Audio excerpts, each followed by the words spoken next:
Ќе успеат ли Мицковски и Ахмети утре да ги усогласат ставовите околу политичкиот диалог и дали ВМРО-ДПМНЕ ќе се врати во парламентарните клупи? Постои ли прекјутен договор? Едно е познато, дека на средбата двајцата лидери нема да разговараат за законот за јазици, туку само за реформските закони. Председателот на ВМРО-ДПМНЕ Христијан Мицковски вели дека опозицијата мора да ја релаксира политичката атмосфера, а најодговорна за демократскиот амбиент е владата. Ќе се обидеме да дискутираме за реалните проблеми, за актуелната економска политичка ситуација во државата. Имаме, се разбира, ние наши факти и аргументи за многу прашања за кои што имаме чувства. Ќе треба да видиме како ќе ги презентираме тие факти и аргументи, а во насока на подобрување на, повторно ќе кажам, квалитетот на живот на нашите сограѓани, бидејќи тоа е наша основна и елементарна цел на политичкото делување, моја како претседател, но и на раководството на ВМРО-ДПМНЕ.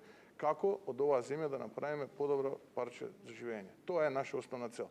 Гол популизам, ниски страсти нема да практикуваме во нашата политика.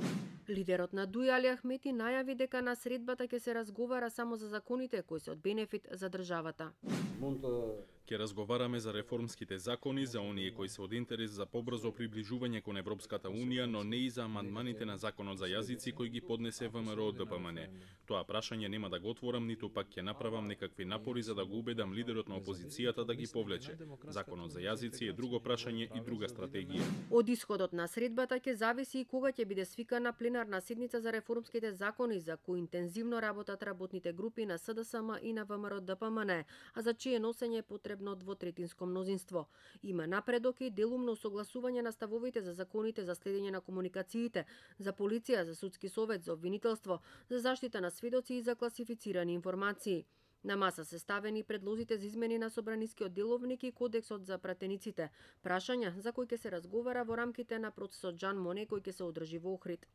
ВМРО-ДПМНЕ предлага пратеничкиот имунитет да може да се одземе со двотретинско мнозинство, а не како досега со 61 глас. Да се дефинира кои критериуми се неопходни за носење закони со европско знаменце, како и да се прецизира кои закони може да се носат по скратена постапка.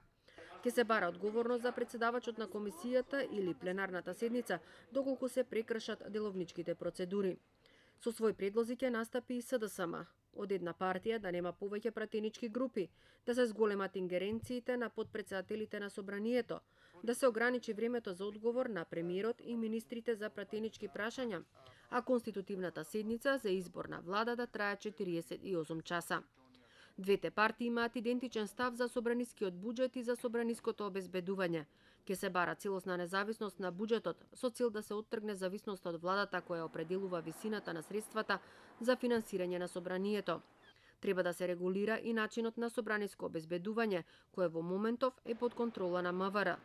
На тој начин ќе се овозможи собранието да има право на дисциплинско казнување. Но ова е прв пат партиите да треба пред одржувањето на процесот Жан Моне предлозите за деловникот и за кодексот да ги достават до канцеларијата на ЕУ во Скопје, односно до евроамбасадорот Жбогар. И додека за овие прашања опозицијската ВМРО-ДПМНЕ покажува конструктивност, камен на сопнување натаму останува законот за јазиците. Според собраниски извори, тој ќе се најде најверојатно на дневен ред пред пратениците во вторник.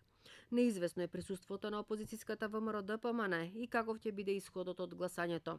Собранискиот спикер Талат Џафери неодамна изјави дека верува дека ќе се најде решение и пратениците ќе се вратат во парламентарните клупи бидејќи ќе ише причината поради која ВМРО-ДПМНЕ бойкотира, односно лицата осомничени за крвавиот четврток ќе бидат пуштени од притвор. Посочи дека нема да дозволи амандманска расправа затоа што тоа ќе доведе до целосна блокада на работата на законодавниот дом. Од друга страна пак и ВМРО-ДПМНЕ во јавните настапи не попушта и бара законот да се повлече во целост или пак да се расправа за поднесените амандмани. Во меѓувреме, во собранието е вистински метеж околу зголемувањето на владачкото мнозинство. Се прават комбинации за нови пратенички групи. Поддршката може да стаса и до 70 пратеници.